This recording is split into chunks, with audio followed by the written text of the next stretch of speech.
Shalom, anak-anak kelas 5. Hari ini kita akan belajar agama. Sebelumnya kita akan berdoa. Tuhan Yesus, terima kasih untuk kasih-Mu dalam hidup kami. Kami anak-anak kelas 5 akan belajar agama. Tuhan tolong supaya kami boleh belajar dengan baik dan dengan sungguh-sungguh. Di dalam nama Tuhan Yesus kami berdoa. Haleluya. Amin. Nah, anak-anak mari membuka di halaman 52 ya. Kita akan melanjutkan di bab yang ke-8, yaitu tentang hanya di dalam Yesus ya, hanya di dalam Yesus. Nah, terus anak-anak boleh lanjut di halaman 53 di bagian A ya.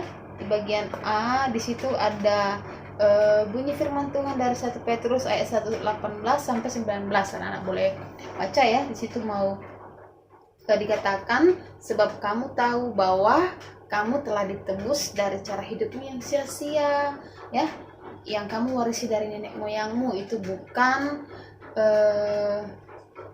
dengan barang yang fana, bukan pula dengan perak dan emas, melainkan dengan darah yang mahal ya, yaitu darah Kristus yang sama seperti darah anak domba yang tak bernoda dan tak bercacat.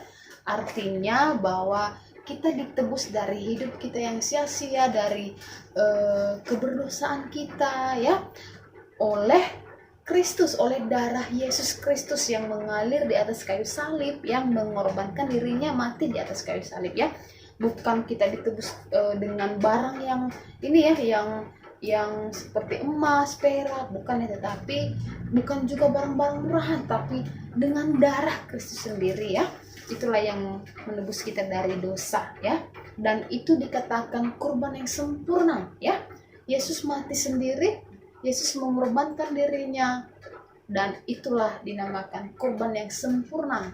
Hanya untuk apa? Menyelamatkan anak-anak, menyelamatkan menyelamatkan keluarga kita, menyelamatkan semua manusia yang ada di dunia ini ya, sehingga kita terbebas dari kutuk. Nah, terus kalau di dalam perjanjian lama ya, Kejadian sampai Maleakhi ya, kalau dulu misalnya mau mengadakan pendamaian atau pengampunan, mereka mempersembahkan binatang, misalnya seekor domba atau burung, dan itu dibakar, dipersembahkan untuk Tuhan ya. Tapi dalam perjanjian baru atau sekarang ya, Yesus sendiri ya, Yesus sendiri yang mengorbankan dirinya.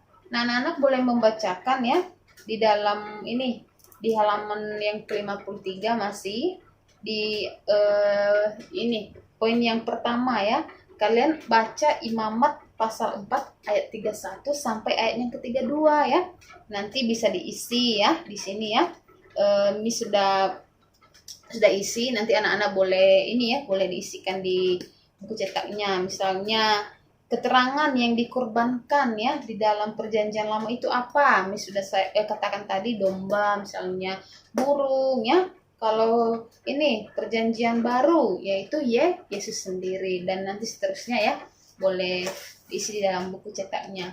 Oke, lanjut anak-anak, halaman 54. Nah, di halaman 54 di situ di bagian B yaitu tentang satu-satunya jalan ya.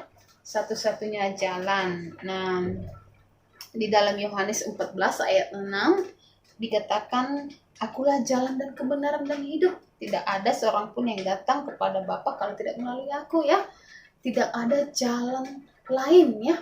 Tidak ada jalan lain menuju ke surga. Tidak ada jalan lain ketika kita diperdamaikan ya. Hanya satu jalan, yaitu Kristus ya.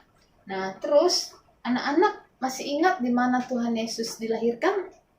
Ya, di kota Bethlehem ya, di kandang domba. Dan Tuhan Yesus itu juga terkenal sebagai pribadi yang dahsyat ya, yang membuat banyak mujizat, yang membuat banyak tanda ajaib ya. Ada banyak anak-anak yang kenal ya, Tuhan Yesus menyembuhkan orang buta, orang mati bisa hidup ya, yang lumpuh bisa berjalan ya. Semuanya itu menunjukkan bahwa Tuhan Yesus adalah hebat ya. Tuhan Yesus yang berkuasa ya di atas segalanya. Nah, anak-anak, baru di bagian C, mendamaikan manusia dengan Allah. Nah, mendamaikan manusia dengan Allah, Yesus melunasi semuanya dengan sempurna ya. Di di sini mau mengajarkan kepada kita bahwa apa?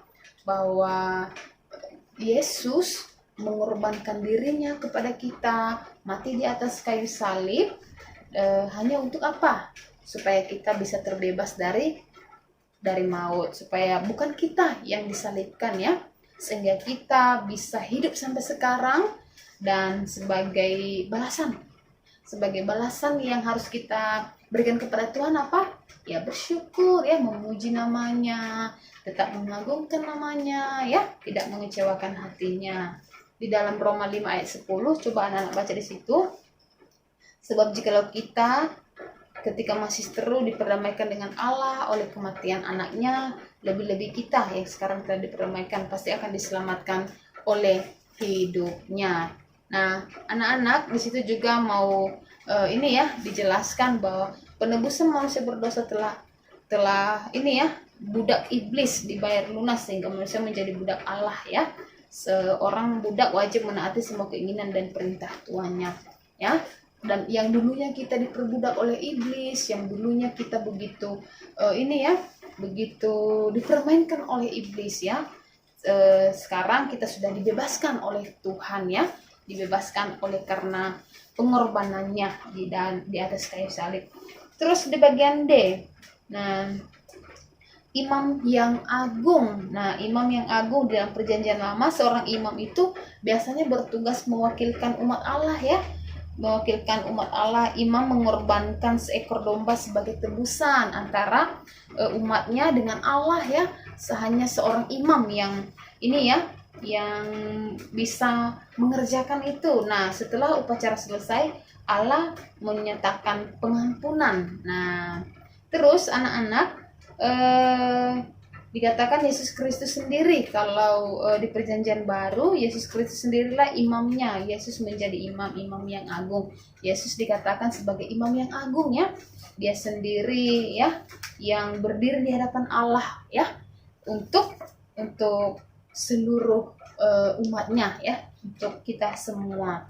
Nah, anak-anak, ini yang bisa kita pelajari pada hari ini. Satu poin ini ya, yang harus kita ingat bahwa pengorbanan Kristus Yesus di atas kayu salib itu yaitu untuk menebus dosa kita ya.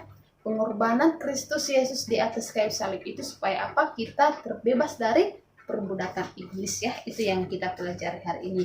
Dan dia satu-satunya jalan ya, tidak ada jalan lain di dalam dunia ini ya untuk menuju keselamatan ya. Kalau mau selamat, cari Yesus ya.